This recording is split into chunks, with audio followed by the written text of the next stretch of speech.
Chef, ನಮ್ಮನೆ Sunday chef. ನಂಗೆ ನಗು ಬರ್ತಿದೆ. ಇವಳಿಗೆ ರೀದಾ.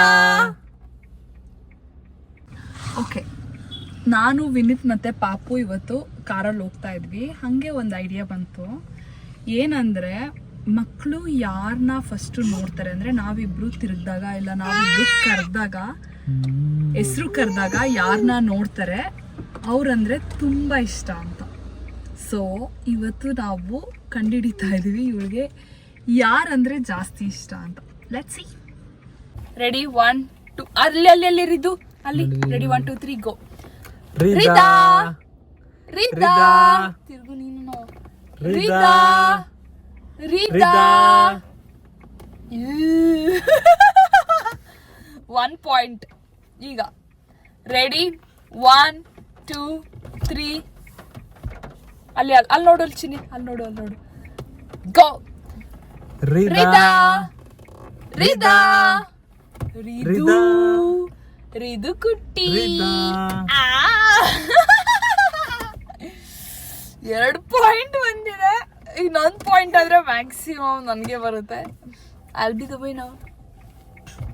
Okay, ready 1 2 3 go. Third chance. Rida. Wow.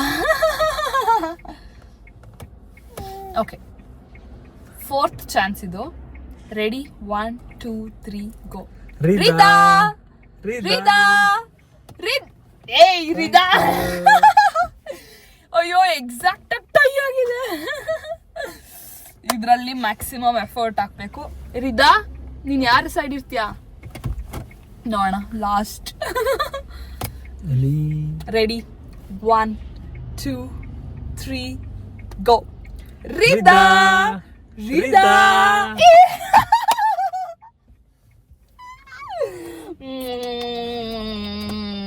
ನಾನಂದ್ರೆ ಜಾಸ್ತಿ ಇಷ್ಟ ಅಲ್ವಾ ಚಿನ್ನಿ ನಿನ್ಗೆ. ಆಮೇಲೆ ಅಪ್ಪ, ಮೊದ್ಲು ಅಮ್ಮ. ಡಿ ಡಿ ಡಿ ಡಿ ಡಿ ಅಪ್ಪ ಲೂಸರ್. ಓ ಏನಿದು? See France. ಸ್ಮೆಲ್ ತುಂಬಾ ಚೆನ್ನಾಗಿರುತ್ತೆ. ಓ ಪ್ರಾನ್ಸ್, ಬಟ್ ನೋಡಕ್ ಬೇರೆ ತರ ಇರುತ್ತೆ ಅಲ್ವಾ? ಪ್ರಾನ್ಸ್ ಹಿಂಗಿರುತ್ತಾ? ಹಿಂಗಿರುತ್ತಾ ಪ್ರಾನ್ಸ್? ಇಲ್ಲ, ಹಿಂಗಿರಲ್ಲ ಪ್ರಾನ್ಸ್. ನೀನೊಂದ್ಸರಿ ತಗೋಬೋದಾಗುತ್ತೆ. ಪ್ರಾನ್ಸು ಶೆಲ್ ಇರುತ್ತೆ ಮೇಲಗಡೆ, ಅದನ್ನ ತೆಗೆದ್ಬಿಟ್ಟು ಒಳಗಡೆ ಹಿಂಗಿರುತ್ತೆ. ಶೆಲ್ ಮೇಲಗಡೆ ಅದು ಶೆಲ್ ಇರುತ್ತೆ, ಅದು ಸಿಪ್ಪೆನ ತೆಗೆದಾಗ ಹಿಂಗಾಗುತ್ತೆ. ಓಕೆ, ಈಗ ನಾವು ಪ್ರೊಸೀಜರ್ ಹೋಗೋಣ. ಹೆಂಗ್ ಮಾಡೋದು ಇದನ್ನ? ಬೈ ದ ವೇ ಇವರು ಇವತ್ತಿನ ಶೆಫ್, ಸಂಡೇ ಶೆಫ್. ಇವತ್ತು ಪ್ರಾನ್ ಕರಿ ಮತ್ತೆ ಏನ್ Vini, prawn curry chicken biryani ಮಾಡ್ತಾ ಇದ್ದಾರೆ. ಸೊ ಹೆಂಗೆ ಅಂತ ಕೇಳ್ಕೊಳ್ಳೋಣ. ಹೇಳಿ. ಆಕ್ಚುಲಿ ಅದು ingredients explain. Chicken yakhni pulao. Yakhni pulao, ಸರಿ ಆಯ್ತು. ಪ್ರಾನ್ ಕರಿ ಹೆಂಗ್ ಮಾಡೋದು? ಈರುಳ್ಳಿ ಮತ್ತೆ ಟೊಮೊಟೊ, ಶುಂಠಿ ಗಾರ್ಲಿಕ್ ಪೇಸ್ಟ್ ಎಲ್ಲದನ್ನು ಫ್ರೈ ಮಾಡ್ಕೊಂಡು ಅದಾದ್ಮೇಲೆ ಮಸಾಲೆ ಹಾಕಿ, ಮಸಾಲೆ ಏನು ಅಂತ ಹೇಳಿಲ್ಲ. Chilli powder. ಯಾವ್ದು ತೋರಿಸಿ? ಯಾವ್ದು chilli powder? Chilli powder, turmeric powder, garam masala, ಜೀರಿಗೆ ಪೌಡರು, ಸಾಂಬಾರ್ ಪುಡಿ. ಓಕೆ, ಎಲ್ಲಾನು ಆಯಿಲ್ಗೆ ಹಾಕ್ಬಿಟ್ಟು ಎಲ್ಲದನ್ನು ಟೊಮೊಟೊ ಎಲ್ಲ ಫ್ರೈ ಆದ್ಮೇಲೆ, ಈರುಳ್ಳಿ ಟೊಮೊಟೊ ಫ್ರೈ ಆದ್ಮೇಲೆ ಅದಕ್ಕೆ ಹಾಕ್ಬಿಟ್ಟು ನೆಕ್ಸ್ಟ್ ಪ್ರಾನ್ಸ್ ನ ಫ್ರೈ ಮಾಡ್ಬಿಟ್ಟು ಕೊಕೊನಟ್ ಮಿಲ್ಕ್ ಅನ್ನ ಅದಕ್ಕೆ ಪೋರ್ ಮಾಡಿ 10 ಮಿನಿಟ್ಸ್ ಕುಕ್ ಮಾಡಿದ್ಮೇಲೆ ರೆಡಿ ಇರುತ್ತೆ. ಜಸ್ಟ್ ಹೆಂಗಿರುತ್ತೆ? ತುಂಬಾ ಚೆನ್ನಾಗಿರುತ್ತೆ. ನೀವೇ ತಿನ್ ನೋಡೋವರೆಗೂ ವೇಟ್ ಮಾಡ್ಬೇಕಾ? ನೀವು ಹೇಳ್ಬೋದಲ್ವಾ ಹೆಂಗಿರ್ಬೋದು? ನಾನು ಫಸ್ಟ್ ಟೈಮ್ ಮಾಡ್ತಿರೋದು. ನೀವು ಫಸ್ಟ್ ಟೈಮ್ ಮಾಡಿ, ನಾವು ಯಾವ ನಂಬಿಕೆ ಮೇಲೆ ತಿನ್ನೋದು ನಾವು? ತಿನ್ಬೋದಾ? ಸರಿ ಆಯ್ತು, ತಿಂದಾದ್ಮೇಲೆ ರಿವ್ಯೂ ಹೇಳಿ ಹೆಂಗಿರುತ್ತೆ ಅಂತ. ನಿಜ ನಮಗೂ ಗೊತ್ತಿಲ್ಲ, ಒಂದ್ಸರಿ ನೋಡ್ಕೊಬಿಡಿ. ಯಾಕ್ನಿ ಇದಕ್ಕೆ ಏನು ರೈಸ್ ಹಾಕಿಲ್ಲ, ಏನು ಮಸಾಲೆ ಹಾಕಿಲ್ಲ, ಎಲ್ಲ ಆಮೇಲೆ 1 by 1 ಸಪ್ರೇಟ್ ಕುಕ್ ಮಾಡಿ ಮಾಡೋದು. ಯಾರು ಮಾಡ್ತಿದ್ದಾರೆ ಅಂತಾನು ನೋಡ್ಕೊಂಬಿಡಿ. ಶೆಫ್, ನಮ್ಮನೆ Sunday chef. Sunday chef kitchen ಎಲ್ಲ ಇವ್ರದೇ. ಸಂಡೇ ಟೈಮು ಯಾರು ಅಕ್ವೈರ್ ಮಾಡ್ಕೊಳಂಗಿಲ್ಲ. Only Vinit's kitchen. ಯಾರು ಬರಂಗಿಲ್ಲ ಇಲ್ಲಿಗೆ, ನಮ್ಗೆ ಯಾರಿಗೂ ಎಂಟ್ರಿ ಇಲ್ಲ ಅಲ್ವಾ ವಿನಿ? ಕಮೆಂಟ್ ಮಾತ್ರ ಪಾಸಿಟಿವ್ ಆಗಿ ಹೇಳ್ಬೇಕು, ಇಲ್ಲಾಂದ್ರೆ ಬೇಜಾರು ಮಾಡ್ಕೋತಾರೆ, ಫೀಲ್ ಮಾಡ್ಕೋತಾರೆ, ಬೈತೀರಾ.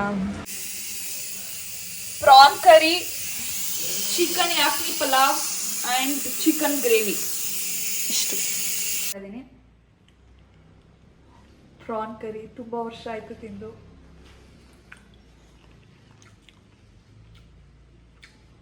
ಚೆನ್ನಾಗಿದೆ.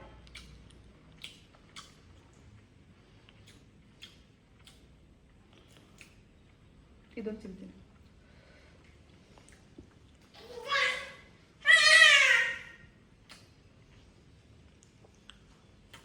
ಇದು ಮೈಲ್ಡ್ ಇದು ಮೈಲ್ಡಾಗಿ ಚೆನ್ನಾಗಿದೆ. ಇದು ಸ್ವಲ್ಪ ಮಸಾಲೆ ಇದೆ, ಇದು ಸ್ವಲ್ಪ ಮಸಾಲೆ ಕಡಿಮೆ ಇದೆ, ಸೊ ಎರಡೂ ಕಾಂಬಿನೇಷನ್ ಚೆನ್ನಾಗಿ. ಯೂಶಲಿ ನಂಗೆ ಯಾವಾಗ ಚಳಿ ಅನಿಸುತ್ತೆ ಆವಾಗ ಮಕ್ಕಳಿಗೂ ಚಳಿ ಆಗ್ತಿದೆ ಅಂತ ಹೇಳ್ಬಿಟ್ಟು ಸ್ವೆಟರು, ಕ್ಯಾಪು, ಸಾಕ್ಸ್ ಎಲ್ಲ ಹಾಕ್ತೀನಿ. ಯಾವಾಗ ನಂಗೆ ಸೆಕೆ ಆಗುತ್ತೆ ಆವಾಗ ಮಕ್ಕಳಿಗೂ ಸೆಕೆ ಆಗ್ತಿದೆ ಅಂತ ಹೇಳ್ಬಿಟ್ಟು ಲೈಟ್ ಬಟ್ಟೆಗಳು ಮತ್ತು ಕಾಟನ್ ಬಟ್ಟೆಗಳು ಹಾಕ್ತೀನಿ. ಇದೆಷ್ಟು ಮಟ್ಟಿಗೆ ಸರಿ ಅಂತ ಗೊತ್ತಿಲ್ಲ. ಇವಳು ಹಾಕಿದ ತಕ್ಷಣ ಕ್ಯಾಪ್ ಕಿತ್ತಾಕೋದು, ಸಾಕ್ಸ್ ಕಿತ್ತಾಕೋದೇ ಮಾಡ್ತಿದ್ದಾಳೆ. ನನ್ನ ಮಗ ಯೂಶಲಿ ಸ್ವೆಟರ್ಸ್ ಎಲ್ಲ ಹಾಕೊಳ್ಳಲ್ಲ, ಬಟ್ ಅವ್ನ ತಂಗಿ ಹಾಕಿದ್ ನೋಡಿ ನನಗೂ ಬೇಕು ಸ್ವೆಟರ್ ಅಂತ ಹಾಕ್ಸ್ಕೊಂಡಿದ್ದಾನೆ. ಆ್ಯಂಡ್ ನನ್ನ ಮಗನಿಗೆ ನಿಂಗೆ ಮನೇಲಿ ಯಾರು ಇಷ್ಟ ಜಾಸ್ತಿ ಅಂತ ಕೇಳಿದ್ಕೆ ಅಜ್ಜಿ ಇಷ್ಟನಾ, ಅಪ್ಪ ಇಷ್ಟನಾ, ಅಮ್ಮ ಇಷ್ಟನಾ ಅಂದರೆ ಎಷ್ಟು ಸ್ಮಾರ್ಟಾಗಿ ಆನ್ಸರ್ ಮಾಡ್ದ ಅಂದರೆ ನಂಗೆಲ್ಲರೂ ಇಷ್ಟ ಮನೆಯಲ್ಲಿ ಅಂತ ಹೇಳ್ದ. ಅಜ್ಜಿ, ಅಪ್ಪ, ಅಮ್ಮ, ರಿದಾ ಇದ್ದಾಳೆ, 4 ಜನ ಇದ್ದಾರೆ. ನಿನ್ಗೆ ಯಾರು ಫೇವ್ರೇಟು? ಅಪ್ಪ ಫೇವ್ರೇಟ್, ಎಲ್ಲ ಅಲ್ಲ, ಒಬ್ರೇ ಹೇಳೋ. ರಿದನ್ನ ಸ್ವಲ್ಪ ಹೊರಗಡೆ ಕರ್ಕೊಂಡು ಹೋಗೋಣ ಅಂತ ಹೇಳ್ಬಿಟ್ಟು ಫುಲ್ ಪ್ಯಾಕ್ ಮಾಡಿ ಸ್ಟ್ರಾಲರಲ್ಲಿ ಲಾಕ್ ಮಾಡಿ ಕೂರಿಸಿದ್ವಿ. ಅವಳು ನೋಡಿದ್ರೆ ಕಣ್ಣು ಸುಕ್ತಾ ಇದ್ಲು. ಸರಿ ಆಯ್ತು, ಇವತ್ತು ಮಲಗಿಸಿ ನಾಳೆ ಕರ್ಕೊಂಡು ಹೋಗೋಣ ಅಂತ ಸುಮ್ಮನಾದ್ವಿ. ನೆಕ್ಸ್ಟ್ ಡೇ ನನ್ನ ತಮ್ಮ ಹಾಸನಿಂದ ಊರಿಗೆ ಹೊರಡ್ತಾ ಇದ್ದ ಅಂತ ಹೇಳ್ಬಿಟ್ಟು 1-2 ದಿನದ ಮಟ್ಟಿಗೆ ಆ ಥರನೂ ಕೂಡ ಲಗೇಜ್ ಪ್ಯಾಕ್ ಮಾಡಿ ಕಳಿಸ್ತಾ ಇದ್ವಿ. ಅವನು ಊರಿನ ಎನ್ವೈರ್ನ್ಮೆಂಟ್ ಎಂಜಾಯ್ ಮಾಡ್ತಾನೆ. ತೋಟ, ನಾಯಿಗಳು, ಹಸುಗಳು ಎಲ್ಲ ಇರುತ್ತೆ, ಮತ್ತು ಅಶ್ವಿಮಮ್ಮ ಇರ್ತಾನೆ, ಮತ್ತು ಕಾರಲ್ಲಿ ರೈಡ್ ಹೋಗ್ಬೋದು ಅಂತ ಹೇಳ್ಬಿಟ್ಟು ಆ ಥರ ಎಲ್ಲಿ ಎಂಜಾಯ್ಮೆಂಟ್ ಇರುತ್ತೆ, ಎಲ್ಲಿ ಎಂಟರ್ಟೈನ್ಮೆಂಟ್ ಇರುತ್ತೆ ಅಲ್ಲಿ ಹೋಗೋಕ್ಕೆ ಇಷ್ಟಪಡ್ತಾನೆ. ಯಾವುದೇ ರೀತಿ ಟ್ಯಾಂಟ್ರಮ್ಸ್ ಇರಲ್ಲ, ನಾನು ಹೋಗಲ್ಲ ಅಮ್ಮ ನೀನೇ ಬೇಕು ಅಂತ. ಸರಿ, ಅವ್ನು ಹೋಗಾದ್ಮೇಲೆ ಸ್ವಲ್ಪ ಕ್ಲೀನಿಂಗ್ ಇತ್ತು. ಈವನ್ ರಿದಾ ಕೂಡ ಮಲ್ಕೊಂಡಿದ್ಲು ಅಂತ ಹೇಳ್ಬಿಟ್ಟು ಟಾಯ್ಸ್ ಎಲ್ಲ ಆರ್ಗನೈಸ್ ಮಾಡೋದಿತ್ತು. ರಿದನ್ ಟಾಯ್ಸ್ ಸೆಪ್ರೇಟು, ಆ ಥರ ಟಾಯ್ಸ್ ತುಂಬಾ ಇತ್ತು, ಎಲ್ಲನೂ ಸಾರ್ಟ್ ಔಟ್ ಮಾಡಿದ್ವಿ. ಟಾಯ್ಸ್ ತೊಗೊಬೇಕಾದ್ರೆ ಮಕ್ಕಳಿಗೆ ತುಂಬ ಖುಷಿಯಲ್ಲಿ ತೊಗೊಳ್ತೀವಿ, ಬಟ್ ತೊಗೊಂಡಾದ್ಮೇಲೆ ಟಾಯ್ಸ್ ಎಲ್ಲ ಜಾಸ್ತಿ ಆದಮೇಲೆ ಇದನ್ನ ಎಲ್ಲಿ ಇಟ್ಕೊಳ್ಳೋದು, ಹೇಗೆ ಆರ್ಗನೈಸ್ ಮಾಡೋದು ಅನ್ನೋದೇ ಒಂದು ತಲೆನೋವಾಗಿರುತ್ತೆ. ಈವನ್ ಮಕ್ಕಳಿಗೂ ಕೂಡ ಟಾಯ್ಸ್ ಜಾಸ್ತಿ ಆಗ್ತಾ ಅವ್ರ ಇಂಟ್ರೆಸ್ಟ್ ಕೂಡ ಕಡಿಮೆ ಆಗುತ್ತೆ. ನನ್ನ ಪ್ರಕಾರ ಮಕ್ಕಳಿಗೆ ಯಾವಾಗ ಟಾಯ್ಸ್ ಇಂಟ್ರೆಸ್ಟಿಂಗ್ ಅನಿಸುತ್ತೆ ಅಂದರೆ ನಾವು ಅವ್ರ ಜೊತೆ ಕೂತು ಆಟ ಆಡ್ತಿರ್ಬೇಕಾದ್ರೆ, ಇನ್ನೊಂದು ಬೇರೆ ಮಗು ಆಟ ಆಡ್ತಿರ್ಬೇಕಾದ್ರೆ ಅವಾಗ ಆ ಟಾಯ್ ಇಂಟ್ರೆಸ್ಟಿಂಗ್ ಅನಿಸುತ್ತೆ. ಇಬ್ರು ಟಾಯ್ಸ್ನು ಸೆಗ್ರಿಗೇಟ್ ಮಾಡಿ ಬೇರೆದೆಲ್ಲ ತೆಗೆದ್ವಿ. ಅವಾಗ ಸ್ವಲ್ಪ ಮೈಂಡ್ ರಿಲೀಫ್ ಆಯಿತು.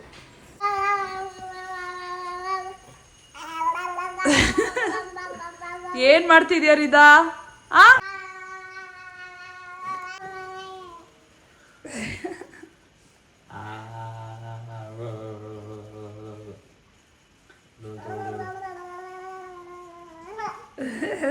ಅಥರ್ವ್ಗೆ ಕಾಲ್ ಮಾಡ್ತಾ ಇದ್ದೀವಿ. ಇವಾಗ ಅವನಿಲ್ಲ, ನೋಡೋಣ ಏನು ಮಾಡ್ತಿದ್ದಾನೆ ಅಂತ. Video call. ಆ್ಯಂಡ್ ನನಗೆ ಅಥರ್ವ್ನ ಎಲ್ಲ ಕಡೆ ಬಿಡೋಕ್ಕೆ ಇಷ್ಟ, ಎಲ್ಲ ಎನ್ವೈರ್ನ್ಮೆಂಟು ಎಕ್ಸ್ಪೀರಿಯನ್ಸ್ ಮಾಡಬೇಕು, ಎಲ್ಲರ ಜೊತೆ ಅಡ್ಜಸ್ಟ್ ಆಗಬೇಕು ಅಂತ. ಅವನು ಕೂಡ ಅದೇ ಥರ ಅಡ್ಜಸ್ಟ್ ಆಗ್ತಾನೆ. ನನಗೆ ಅಮ್ಮನೇ ಬೇಕು, ನನಗೆ ಅಪ್ಪನೇ ಬೇಕು ಅಂತ ಹಠ ಮಾಡಲ್ಲ. ಅಜ್ಜಿ ಜೊತೆನೂ ಇರ್ತಾನೆ, ಅಮ್ಮಮ್ಮನ ಜೊತೆನೂ ಇರ್ತಾನೆ, ಅವ್ರ ಮಾಮನ ಜೊತೆನೂ ಇರ್ತಾನೆ, ಒಟ್ಟು ಎಲ್ಲರ ಜೊತೆನೂ ಆರಾಮಾಗಿರ್ತಾನೆ. ಬಟ್ ಅವನಿಗೆ ಬೋರ್ ಆಗಬಾರ್ದಷ್ಟೇ.